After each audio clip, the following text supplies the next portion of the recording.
Hello, my Capstone project is based on the Odyssey Healthcare Hospice case study.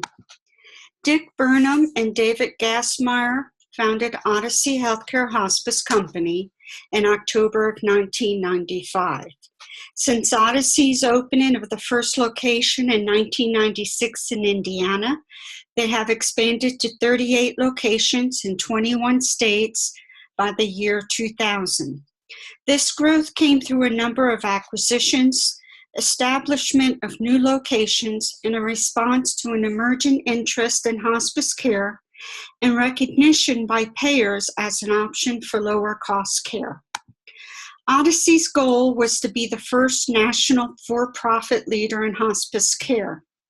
It wanted to bridge the gap between supply and the rising demand for hospice services by quickly grabbing the market share and utilizing its expansion mentality and growth strategic plan. In 2001, there was a crux between a growing market and demographic. So Odyssey had to decide if their growth strategy was the ultimate goal or to play it safe with the available funding. In 2001, hospice was a fast-growing industry with many underserved markets. The leaders at Odyssey felt if they combined the changing demographics with the social trends of awareness and acceptance of hospice care, they could grab the market share and make a profit. Relevant forces at this time were social acceptance, increasing elderly population, competition from small, fragmented, non-growth nonprofits, and then there were many levels of regulations that impact hospice care from local, state, to federal laws that controlled reimbursement. Odyssey prides itself on its 14-point quality service standard. In addition, hospice care has proven to be over $3,000 less expensive than hospital care at the end of life. Odyssey has an essential management control process that has proven profitable and successful. It is based on a centralized organization structure and has created a template of standardized operations, a proven market plan, tight fiscal control based on an acuity-based case management of patients, and minimum overheads at each of its centers. These leverage points have allowed Odyssey to be profitable and obtain a higher performance than any other hospice organization. I did a SWOT analysis to help determine the decision criteria for what direction Odyssey should take. A SWOT analysis helps to discover key internal and external issues. The SWOT analysis helps in identifying these issues. Given the uniqueness of the hospice business, such as services are direct and immediate, it is important to balance supply and demand since you cannot rely on inventory.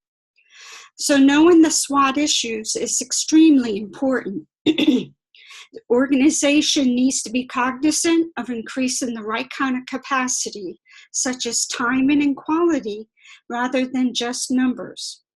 An example of this is the need to support increased admissions into the program with the capacity of services, not just to increase admissions.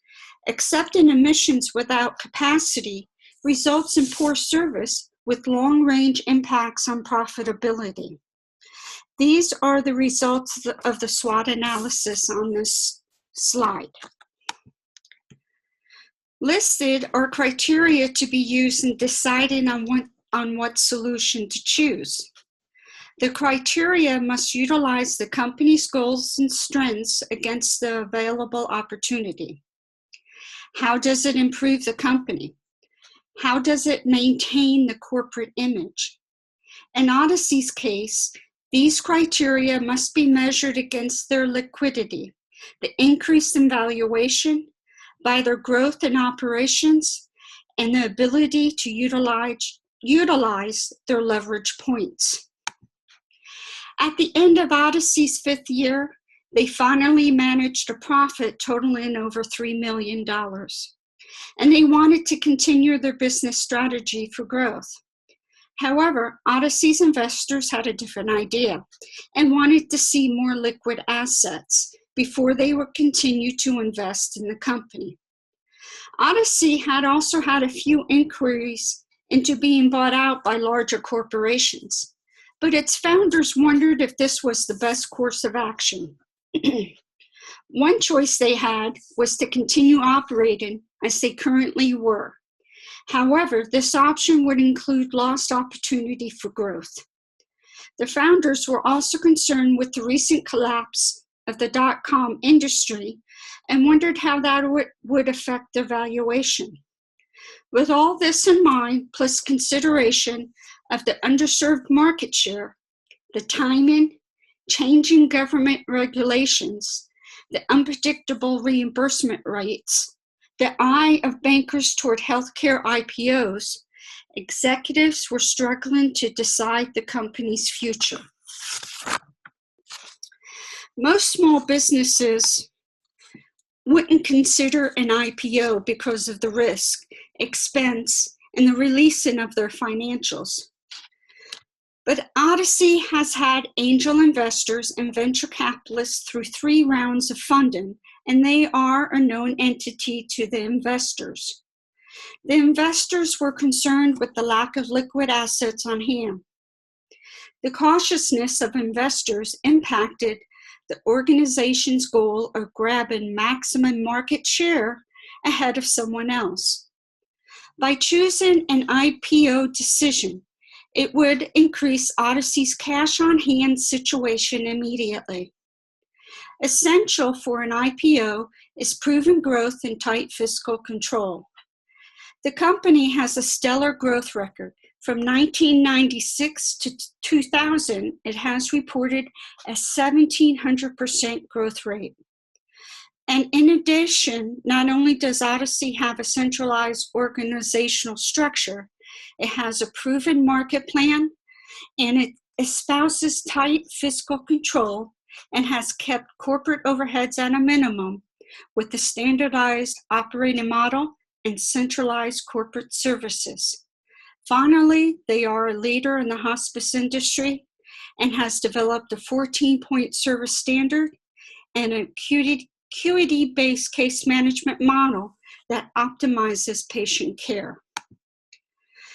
Executives would be responsible for the development of an implementation plan along with the created IPO team.